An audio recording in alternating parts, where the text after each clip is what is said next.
আপনি গায়ে ব্যথা নিয়ে ডাক্তারবাবুর কাছে গেছেন বা গাঁটে ব্যথা নিয়ে ডাক্তারবাবুর কাছে গেছেন, ডাক্তারবাবু পরীক্ষা করতে দিয়েছেন থাইরয়েড। আপনি তো খুব ক্ষেপে গেলেন যে, "আমি বলছি আমার গায়ে ব্যথা, গাঁটে ব্যথা হয়েছে। আমার মনে হয় ইউরিক অ্যাসিড হয়েছে। কিন্তু থাইরয়েডের টেস্ট কেন ডাক্তারবাবু করতে দিলেন?" অনেক পরীক্ষা-নিরীক্ষা করে, অনেক আমার কাছ থেকে ইতিহাস-টিতিহাস শুনে। আসুন আজকে আমরা আলোচনা করি থাইরয়েডের সাথে গায়ে ব্যথা বা গাঁটে ব্যথা কী সম্পর্ক আছে এদের। নমস্কার, আমার নাম ডক্টর এস এ মল্লিক। আমি একজন ফিজিশিয়ান। আমি থাইরয়েড রোগীদের চিকিৎসা করি। আজকে থাইরয়েডের সাথে জয়েন্ট পেনের কি সম্পর্ক সেটা নিয়ে একটা আলোচনা করব। অনেক সময় দেখা যায় যে পেশেন্টরা বলছে হাতে ব্যথা হচ্ছে, দুটো হাতে ব্যথা হচ্ছে, অথবা খুব গাঁটে ব্যথা হচ্ছে।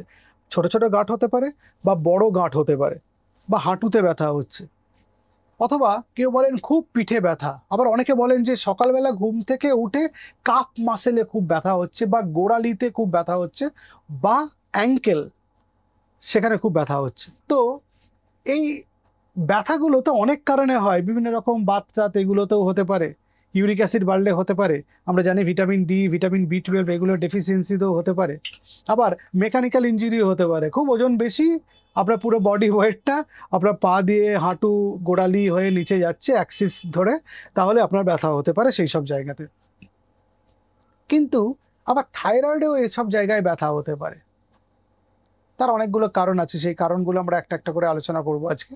সেই কারণ খুঁজতে গিয়ে আপনি যদি থাইরয়েড হরমোন কি শরীরে কাজ করে সেটা যদি দেখেন, থাইরয়েড আমাদের ওভারঅল গ্রোথটাকে মেনটেন করে, আমাদের হাড়ের স্বাস্থ্য মেনটেন করে। এই যে হাড়ের ওপরে যে জয়েন্টের কাছাকাছি যে কার্টিলেজ থাকে, সেগুলোর ডিফারেন্সিয়েশনটাও কন্ট্রোল করে থাইরয়েডটা। যদি থাইরয়েড হরমোন, হাইপোথাইরয়েডিজমের কথা বলছি, যদি থাইরয়েড হরমোন কম থাকে, তাহলে ওই হাড়ের ওই সেলসগুলো প্রলিফারেশন বা ভেঙে যাওয়া বা গঠন হওয়া বা তৈরি হওয়া এটা তো হতে পারে না, তার সাথে আর্থ্রাইটিস হয়, বাত হয়, বা এপিফাইসিয়াল ডিসজেনেসিস হয়, মানে এপিফাইসিসগুলো ঠিক করে তৈরি হয় না, অথবা অ্যাসেপ্টিক নেক্রোসিস হয়, কোন একটা পার্টিকুলার অংশ ইনফেকশন না থাকা সত্ত্বেও পচে যায়। ফিমারের হেডে খুব বেশি হয় এটা। থাইরয়েড যদি হয় তাহলে কিন্তু খুব মুশকিল, এই বিভিন্নভাবে এই আর্থ্রাইটিস, এই জয়েন্টে পেন, এই গাঁটে ব্যথা, এই জিনিসগুলো হতে পারে। থাইরয়েড হরমোন আমাদের বিপাকক্রিয়া নিয়ন্ত্রণ করে। যদি কোনো কারণে বিপাকতন্ত্র স্লো হয়ে যায়, তাহলে শরীরের মধ্যে সেই পার্টিকুলার অর্গান বা অঙ্গের মধ্যে জল জমতে থাকে, ফ্লুইড অ্যাকুমুলেশন হয়। এই ফ্লুইড অ্যাকুমুলেশন হলে আবার ব্যথা বেদনা বেড়ে যায়, স্ট্রেচিং হয়, ফুলে যায় জায়গাটা। 3 নম্বর, এই থাইরয়েড হরমোন কম থাকলে মায়োপ্যাথি, মায়ালজিয়া বা আর্থ্রালজিয়া, এই তিনটেই, মানে মাসেলে ব্যথা, হাড়ে ব্যথা, গাঁটে ব্যথা, তিনটেই বেড়ে যায়। তার কারণ হচ্ছে স্লো মেটাবলিজম হয়ে যাওয়ার জন্য। এই থাইরয়েডের ডিসফাংশনে স্পেসিফিক কিছু জয়েন্ট ইনভলভড হয়, যেমন হাতের গাঁট, এই ছোট ছোট গাঁটগুলো, হাঁটু, এটা একটা নি জয়েন্ট, বা বাচ্চাদের হিপ জয়েন্টগুলো, বা ফিমোরাল হেড, ফিমার বোনের মাথাটা যেটা গোলাকৃতি, সেইটা অ্যাফেক্টেড হয়। ফলে বাচ্চা চলাফেরা করতে অসুবিধা হয়, ঠিক করে হাঁটতে পারে না ভালো করে, হাঁটতে গিয়ে ব্যথা বলতে পারে, যেগুলো বাচ্চাদের হাইপোথাইরয়েডিজমের কথা বলছি। আর বড়দের ক্ষেত্রে হিপে ব্যথা তো হতেই পারে, তার সঙ্গে গাঁটে ব্যথা, হাঁটুতে ব্যথা হয়। আর কিছু কিছু ক্ষেত্রে থাইরয়েডে যেহেতু ওজন বেড়ে যায়, বডিতে ফ্লুইড অ্যাকুমুলেশন হয়, তখন এই হাতের এই কবজির কাছে মিডিয়ান নার্ভ চাপা পড়ে যায় বা কম্প্রেসড হয়, যেটাকে কার্পাল টানেল সিনড্রোম বলে। তখন হাতে ঝিনঝিনে হতে পারে, মানে টিংলিং নামনেস বলে, হাতে হাতে পাওয়ার নেই, জোর নেই, হাতে সারাক্ষণ ব্যথা, একটা অবশ অবশ ভাব, এটা হতে পারে। তাহলে হাইপোথাইরয়েডিজমে যে জয়েন্ট পেন হয়, সেটা একটা ফ্লুইড অ্যাকুমুলেশনের জন্য, বিপাকক্রিয়া কমে যাওয়ার জন্য, কিছু স্পেসিফিক জয়েন্ট ইনভলভ হওয়ার জন্য, কার্পাল টানেল সিনড্রোমের জন্য, প্লাস নন স্পেসিফিক একটা মায়ালজিয়া, আর্থ্রালজিয়া বা মায়োপ্যাথির জন্য, মানে মাসেলসগুলো দুর্বল হয়ে যায়, সেক্ষেত্রে ব্যথা হয়। কিভাবে তাহলে আমরা এটা থেকে মুক্তি পাবো? 8টা উপায় আছে। 1 নম্বর হচ্ছে, যদি থাইরয়েড আছে তার সঙ্গে অন্য কোনো আর্থ্রাইটিসের কারণ খুঁজে পান। আমরা জানি সারা পৃথিবীতে second most common cause of hypothyroidism Hashimoto's thyroiditis, এটা একটা অটোইমিউন ডিজিজ। এই অটোইমিউন ডিজিজ যদি থাকে, তাহলে অন্যান্য অটোইমিউন ডিজিজ হওয়ার সম্ভাবনা বেড়ে যায়। আমরা জানি রিউমাটয়েড আর্থ্রাইটিস একটা অটোইমিউন ডিজিজ। এই রিউমাটয়েড আর্থ্রাইটিস হলে দেখা যায় যে হাইপোথাইরয়েডিজমের সঙ্গে যদি কোনোভাবে অ্যাসোসিয়েটেড থাকে, তাহলে ব্যথা হতে পারে, জয়েন্ট পেন হতে পারে, মাসেল পেন হতে পারে, গায়ে ব্যথা হতে পারে, পিঠে ব্যথা হতে পারে। সেজন্য যদি কারো থাইরয়েড আছে এবং থাইরয়েড কন্ট্রোলে আছে, তা সত্ত্বেও জয়েন্ট পেন হচ্ছে, পিঠে ব্যথা হচ্ছে, কোমরে ব্যথা হচ্ছে, হাঁটুতে ব্যথা হচ্ছে, তাহলে রিউমাটয়েড আর্থ্রাইটিস হচ্ছে কি না সেটা কিছু রক্ত পরীক্ষা করে দেখা দরকার। যদিও সেরোনেগেটিভ রিউমাটয়েড আর্থ্রাইটিস আপনি কিছুই পাবেন না, কিন্তু আরএফ ফ্যাক্টর বা অ্যান্টিসিসিপি এগুলো টেস্ট করে দেখা যেতে পারে।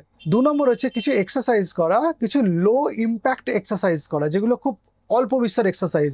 থাইরয়েডে এমনিতেই গায়ে হাত পায়ে ব্যথা থাকে, টায়ার্ডনেস থাকে, দুর্বলতা থাকে, আপনি এক্সারসাইজ করতে গিয়ে আপনার অসুবিধা হতে পারে। সেই জন্য প্রথমেই তো আর এই ভারী ডাম্বেল নিয়ে ওয়েট স্ট্রেস নিয়ে আপনি এক্সারসাইজ করতে পারবেন না। স্লো পেসে এক্সারসাইজ শুরু করে ফ্রি হ্যান্ড এক্সারসাইজ করলেন, যোগা করলেন, এগুলো করলেন, তারপরে আস্তে আস্তে এক্সারসাইজের ইন্টেন্সিটি বাড়ালেন, একটু ওয়েটস নিলেন। হাঁটাটা, সাইক্লিং করা, সুইমিং করা, এগুলো আপনি যে কোনো সময় করতে পারবেন, সেগুলো দিয়েও শুরু করতে পারেন। কিন্তু সুইমিংয়ে অনেক এনার্জি লাগে, প্রথমে নাও পারতে পারেন। হাঁটা দিয়ে শুরু করুন, একটু ফ্রি হ্যান্ড এক্সারসাইজ করলেন, একটু যোগা করলেন, এইভাবে শুরু করুন। 3 নম্বর হচ্ছে আপনার মাসেলগুলোকে স্ট্রেংথ দিতে হবে, মানে মাসেলগুলোর শক্তি বাড়াতে হবে। যে জয়েন্টে ব্যথা, তার আশেপাশের মাসেলগুলোর স্ট্রেংথ বাড়াতে গেলে আপনাকে এই মাসেলগুলোকে পাওয়ার বাড়াতে হবে, তার জন্য এক্সারসাইজ করতে হবে। প্লাস আপনাকে ওয়েট কমাতে হবে, কারণ বডি ওয়েট বেশি থাকলে ওই জয়েন্টের উপর বডি ওয়েট পড়ে আরও বেশি ব্যথা হবে। তাহলে বডি ওয়েটটাকেও কমাতে হবে, তার জন্য ডায়েট প্ল্যানটা ঠিকঠাক করতে হবে, দরকার পড়লে ডায়েটিশিয়ানের পরামর্শ নিতে হবে। 4 নম্বর হচ্ছে ভালো করে ঘুমোতে হবে। থাইরয়েডের একটা লেথার্জি হয়, তো আপনি যদি ভালো করে না ঘুমান তাহলে আপনি ওজন কমাতে পারবেন না। কারণ আপনার যদি ভালো করে না ঘুমায়, আমাদের বডিতে স্ট্রেস তৈরি হবে, তখন স্ট্রেস হরমোনগুলো বেড়ে যাবে, গ্লুকাগন, কর্টিজোল। এই স্ট্রেস হরমোনগুলো বেড়ে যাওয়ার সঙ্গে সঙ্গে শরীর একটা আরও কিছু হরমোনাল চেঞ্জ করে, যেমন লেপটিন গ্রেলিন ইমব্যালেন্স করে দেয়। লেপটিন আমাদের অ্যাপেটাইটের জন্য রেসপন্সিবল, গ্রেলিন হরমোনটা আমাদের ফুলনেসের জন্য রেসপন্সিবল। এগুলোর একটা ইমব্যালেন্স তৈরি হয়, তখন জাঙ্ক ফুড, ফ্রাইড আইটেমস, এগুলোর দিকে আমাদের ঝোঁক বেড়ে যায়, তখন আমরা সেই খাবারগুলো খাই, আমাদের ওজন বেড়ে যায়। ফলে ভালো করে ঘুমোনো একটা ইম্পর্ট্যান্ট পার্ট, যে থাইরয়েডে আপনার গায়ে ব্যথা হবে কিনা। আর ভালো করে আপনি যদি না ঘুমান, আপনি যদি টায়ার্ড থাকেন, পরের দিন আপনি এক্সারসাইজ করতে পারবেন কি করে? পারবেন না, তো আপনার তো ঘুম পাবে এক্সারসাইজ করতে গেলে। 5 নম্বর হচ্ছে nutritional support. Vitamin C, vitamin E, carotenoid, এগুলো হচ্ছে ইম্পর্ট্যান্ট অ্যান্টিঅক্সিডেন্ট, এগুলো আমাদের আর্থ্রাইটিসে ভালো কাজ করে। ভিটামিন সি সিট্রাস ফ্রুটে থাকে, ভিটামিন ই আমাদের বিভিন্ন সিডস, বিভিন্ন নাটসে থাকে, আর ক্যারোটিনয়েড থাকে আমাদের মিষ্টি আলুর মধ্যে, গাজরের মধ্যে, এগুলো থাকে।